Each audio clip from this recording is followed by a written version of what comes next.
Hello, welcome to another weekly video. Today I'm going to be talking about God's not a magician.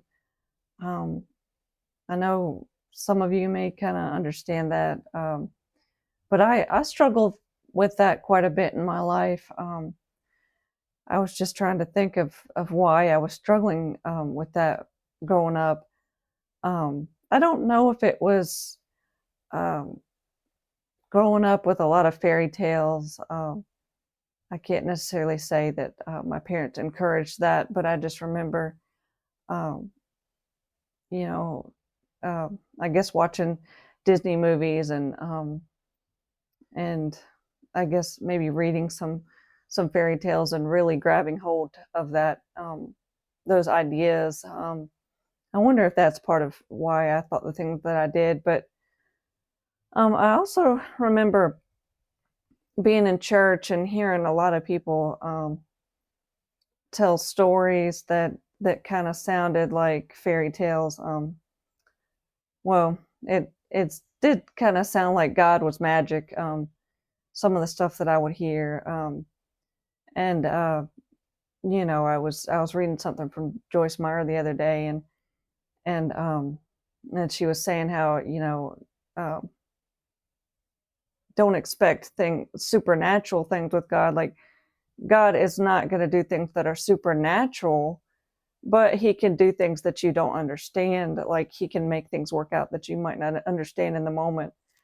A lot of times I've noticed that like there may be some things that I don't understand in the moment that God works out, but I can see it more looking back. That doesn't mean that it's not still like um, amazing or impressive. I mean, it really is. Some of the things I look back and I'm like, how God works things out is really interesting, and some may call it a miracle. I guess it depends on your definition, but you know, it, God just has a way of lining everything up at the right moment.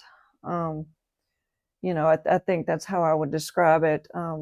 But the way people talk about it and um, and the way we can view things makes it sometimes seem like it's magical or something, but it's not.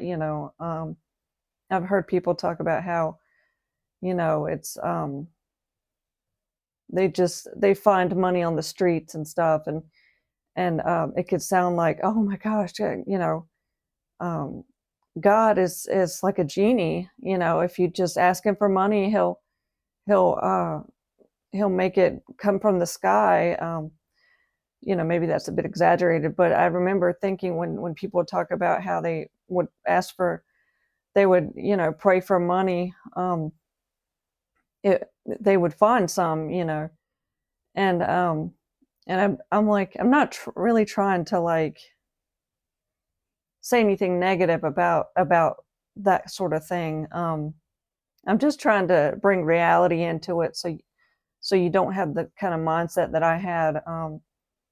It's not really a genie type thing. Now God knows what you need, so like if you ask for it, He can answer your prayer. But like I'll just kind of give you some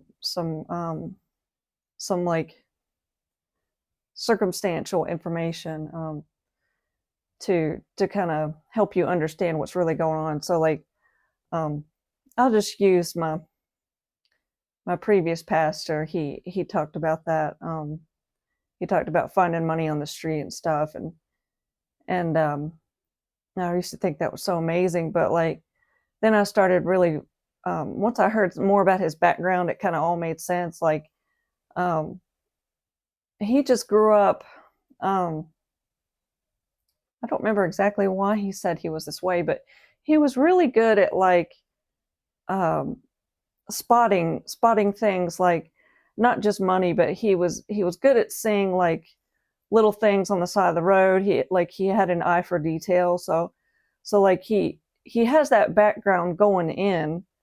It's not just money raining from the sky. You know, God has somebody that you know just wasn't paying attention, and well, I won't say God said it. God doesn't exactly set it up. We as humans have the aspect of sometimes we're careless. If you want to include Satan in it, um, we can sometimes be careless, and um, you know, money falls out of our pockets because we have too much on our mind, or which is really Satan's put so much stress in our lives, combined with our choices. Now I know this is complicated, but um, a person is walking down the street and some money falls out of their pocket. However you want to look at that, but um, you know, on the other end, there's my previous pastor, and he's in the mindset of asking God for money. I mean, I'm not saying God didn't work it out, but like he's already got an eye for detail, so he's already looking everywhere for money. And there were probably 1,000 times he didn't find money. That's another thing I want to go into. There are like things. There are negatives that go with positives too, but anyway, so 1,000 times he doesn't find money, but this one time he does. Yes, he also prayed for it and God answered the prayer, but like I just don't want anybody thinking that it's like magical, that there's no earthly explanation. There's always an explanation. Like but in the moment we don't really understand what's going on. Like another good example is when sorry, I lost my thought. My previous pastor talked about how he and his wife had gone in to apply for a house, and neither one of them had a job, and they had like barely any money. I don't even think they made a down payment or anything, but they went into this company that builds houses, and they gave them the house. I mean, they agreed to build them a house, this company, and without either one of them having a job. And I don't think there was any money put down, anything. So it was kind of an amazing story in itself. It kind of makes it sound really, really amazing, but and it is. I'm not saying it's not, but when I started like really realizing more about it, like it was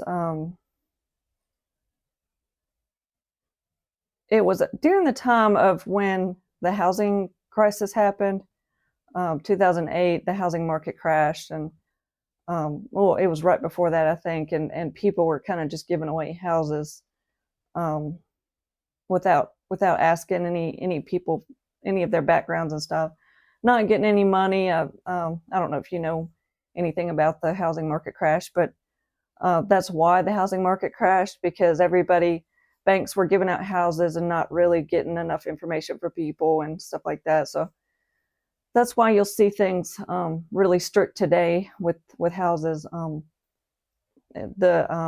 The market just couldn't handle it, so it crashed. But anyway, I'm still not trying to downplay the situation. I mean, I understand when they were in the moment, it really was amazing. And if I had been in that moment, it would have too. They were talking about how they weren't even going to go try to get a house because most people, because they thought that they couldn't get one without having jobs. And so it really was a blessing, and really great for them at the time. We still have to put ourselves out there. That's part of, I think, what is, I guess, people consider a miracle, or part of what's amazing, because like, they were, I think his wife was talking about, she didn't even want to try, because she was like, oh, they're not going to give us a house without jobs. So I think that's what really makes it like such a blessing. But I want to make sure that people don't think that, like, there's no earthly explanation for it. It's still is going to make sense when you look at all the details. But only God can work stuff like that out. Like, you know, sometimes He has to tell us to do things, so that can help work things out too. But anyway, I'm gonna try to, I guess, stop it there. I'm sure there's more to say, but I don't want to go too long with this. So anyway, thank you for watching and have a nice day.